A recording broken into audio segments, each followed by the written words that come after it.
Hello, this is Brian. Today is Tuesday, July 5th, 2022. I'm here at Cuyamaca Rancho State Park, near Lake Cuyamaca, on the Marty Minshall Trail, and it's time for a spotlight on plants. Today I want to focus on a plant I've been needing a spotlight for a long time. Today's the time because I'm in the presence of it quite a bit, and it's in bloom. Today I want to focus on southern mule's ears, and that's this leafy perennial plant right here. This is Wyethia ovata. It is a small to medium-sized perennial herb. It's perennial rooted, but the leaves and stems are ephemeral. And what that means is the root persists over several years, but the leaves and stems die back during the late summer and fall months and is dormant during the winter. So mule's ears is a group of plants, a few species of which grow here in California. Down here in Southern California, southern mule's ears, Wyethia ovata, is ours. There are at least a couple other species of Wyethia, and they, I believe, are not found this far south. So we have this plant, mule's ears. The leaves are kind of like the ears of mules, okay? Let's put it that way. So we get these broad, fuzzy, kind of fuzzy stalked leaves that are kind of rounded and slightly triangular in shape. It's kind of similar to another related genus of plants called Balsamorrhiza, and that's another low-growing plant that is quite leafy and produces,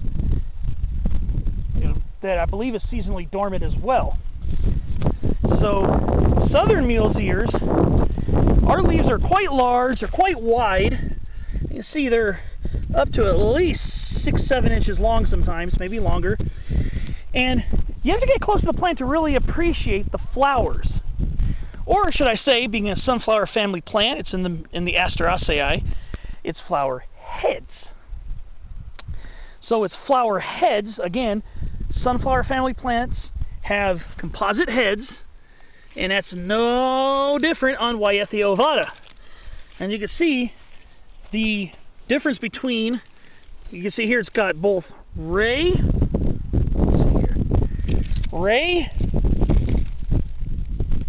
and disc florets. I'm going to look for a specimen that has larger flowers on it.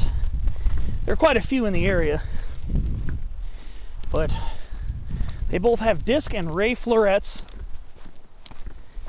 And where they often grow are usually in grasslands, meadows, sometimes in the understory of oak woodland where there's a lot of grass, and sometimes here in California you find them in the understory of Jeffrey pine forest too. I have come across this plant quite a bit,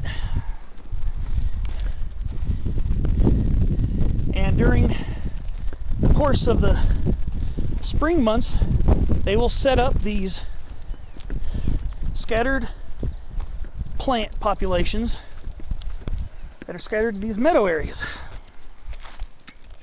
So here you go, looking a little closely at it, you see the yellow petal-like structures. Those are the ray florets. If you look inside, hard to see on camera, but those little tiny little miniature structures are the disc florets. Now, sometimes these flowers can get quite a bit larger. These flower heads, let me correct myself, and here you go. But sometimes you have to really get close to the plants to really notice them and pay attention to them.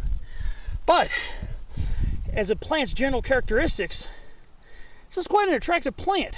I love the leaves, the large leaves, how they just pop up in the middle of the ground, sometimes surprisingly, seemingly out of nowhere, and you get this. So I've seen these plants at 3,000 feet, like at 3,300 feet. There's a population near Blue Jay Campground in the Santa Ana Mountains. I've seen them in the San Gabriel Mountains, especially near Chilao. Near Chilao and Mount Hillier in the San Gabriel Mountains, Angeles National Forest, you'll get a population of these there as well. So they can be locally common here in Southern California. The full range of this plant I will leave in the description, because I'm pretty sure it grows in other areas as well. I believe it does, I think it does get towards the Sierra maybe, but again, they love these sunny, often sunny spots in meadows. You can see here. Sometimes surrounded by little shrubs like California rose, snowberry, and of course surrounded by lots of grasses and forbs and herbs. So southern mule's ears can sometimes be found, like I said, in the shade of oak woodlands and conifer forests. The ones near Blue Jay Campground are kind of in between a mixed coulter pine and coast live oak woodland and in the Los Pinos Potrero meadow section. So there you have it.